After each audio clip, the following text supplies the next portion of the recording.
I have to ask about something. Again, this is going to seem like a total divergence, but it's not, which is animals. Because first of all, they're a love of mine in terms of understanding the animal kingdom and placing humans into the animal kingdom. Second of all, I know you're a hunter. And also I know you own dogs. And the question I have is, do you ever look at people, or did you ever work in teams of guys when you were on active duty, kind of see that the difference is, you mentioned before, this person's really good at problem solving. This person's a little bit more creative. Do you ever wonder whether or not people kind of embody different kind of animal archetypes? Because I do. Well, that thing where people say that dogs or owners look like their dogs look like their owners. I think I've seen all kinds of examples. You can go on the internet and find a bunch of examples of dogs that look like their owners and owners that look like their dogs. So I think that's true. And I think, my dog's awesome. And tell me about your dog. What kind of dog is it? My dog is a German Shepherd. His name is Odin, and he's an awesome dog, and he's got a personality, but he's got an interesting personality. So like, he doesn't like to, cuddle, right? Like my kids will be like, oh, he doesn't like to cuddle. No, even, when we go to bed at night, he goes to, 4 feet away from the foot of my bed. Even if I was like, hey, jump up. I've told him, jump up in here. We want to pet you. He'll jump up in there, and he just kind of goes in that low crouch position and then sort of waits until I say free dog. And then he goes back down and he goes 4 feet away from the foot of the bed and sits there. Cause that's his personality, is to protect and set security and do his job. And that's what he's like. And so, you've got other dogs that are, they're at a totally different mindset.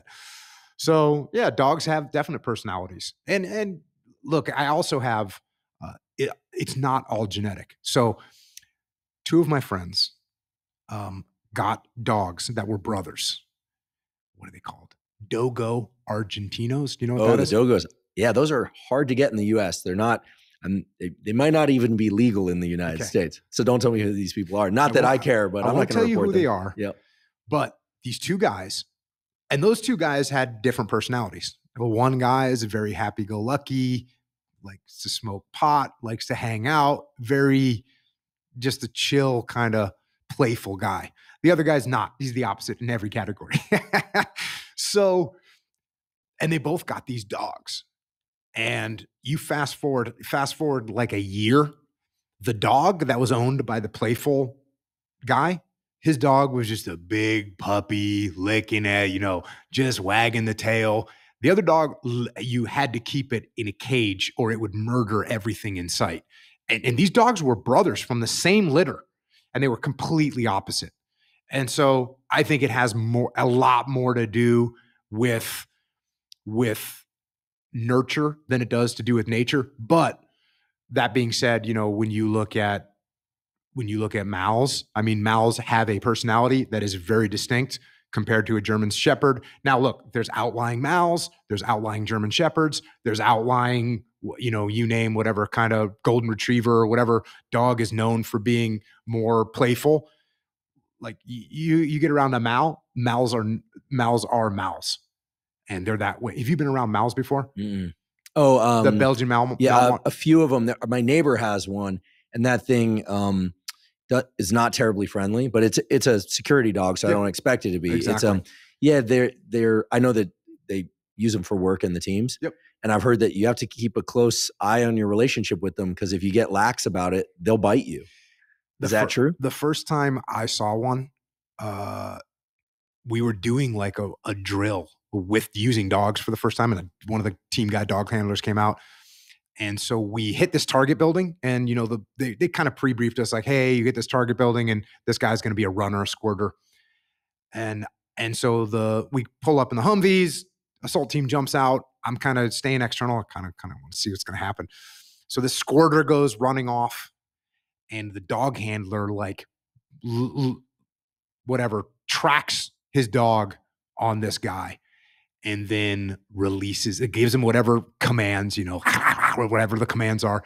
That thing is like totally primed, like unlike anything you've ever seen in your life. It is just primed. It's tracking that guy. He hits that release on that leash, and that thing takes off at 1,000 miles an hour. It jumps like, I'm not kidding, 15 feet, maybe 10 feet in the air away, and just chomps onto this dude. The dude goes down. It was freaking awesome. Yeah, I've seen some videos of those Malinois. I guess I didn't, forgive me, because before I didn't know what you were referring to, but Belgian Malinois, those dogs like running up trees, Yep. jumping over Yep. little rivers. Oh, yeah. Yeah, it's crazy. Incredibly powerful Yep. animals. Yeah. Well, the idea that that they mimic their owners has me a little concerned, because my last dog, I had to put him down, was my bulldog Costello. He's a bulldog mastiff. I got him because I went to pick out a puppy, basically, and there were 8 of these bulldogs, and all of them were running around, and then there's one in the background just eating out of all of their bowls, and I was like, I want that one. Big bulldog, biggest one in the litter, laziest creature, not just dog, but laziest creature that ever existed. But if he needed to activate, he would. He was just very efficient with his energy. And I don't think I have a bulldog personality, and that's why I got him, to kind of balance me out. Never retrieved, never did anything, stole and destroyed every toy at every dog park in San Diego, who's kind of famous there. I had to bring $5 bills to pay people for all the balls and things he would destroy. So anyway, my apologies to all the dog owners. Not really. I miss them. Did you train your dog, or did someone else in the house? I did. And was he trained to be a security dog or a kind of family dog, or it was kind of a mixture? Yep. Yeah. Yep.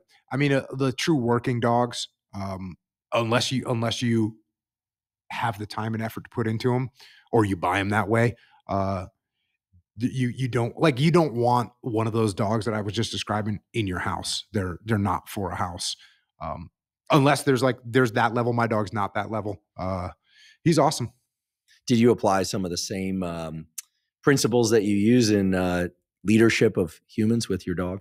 Yep. There are a lot of similar principles, but there's also, there's some differences. There's like, they're pack animals, right? And they respond to, the pack leader.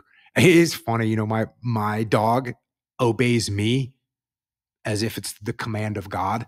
And my wife, he's kind of like, maybe I'll do what you say. So they pick up on that kind of stuff. Dogs are very intuitive. I love this idea that I was told early on, that they can feel your emotions. I think they actually can sense how we feel, not just by the intonation of our voice, but I hope someday someone will figure out in a non-invasive way, because I don't like the idea of people doing experiments on dogs in an invasive way, kind of like what they're picking up on. Like, for instance, we know that sharks are paying attention to the amount of activity in the lateral line of fish. Fish have these stretches of neurons that they call the lateral line, that allow them to school and know the distance to different things and be able to steer around coral. They feel proximity. It'd be kind of like if you're turning a corner, you go, and they can even recognize specific lateral line signatures. So it'd be like you and Mark Lee walking together through the dark, but maybe people sift around, but you're like, you don't have to look at him. That's Mark. Mm-hmm. You kind of learn him intuitively. Like a fish can do that. Sharks can sense whether or not the lateral line is I would say vibrating, but firing at a particular frequency to know, oh, that fish is like a little bit slower than the rest. I mean, they're, hunting animals, just they develop these incredible senses. And I think humans have some of these kind of senses in a more rudimentary way. We're just not forced to use them unless, of course, you become a hunter of animals or a hunter of humans, and you tap into these neural circuits that are very primitive and hardwired in everybody, but of course they're honed in warriors. Where I could spiral off into animal biology in ways that truly would take us 26 hours. I don't want to do that.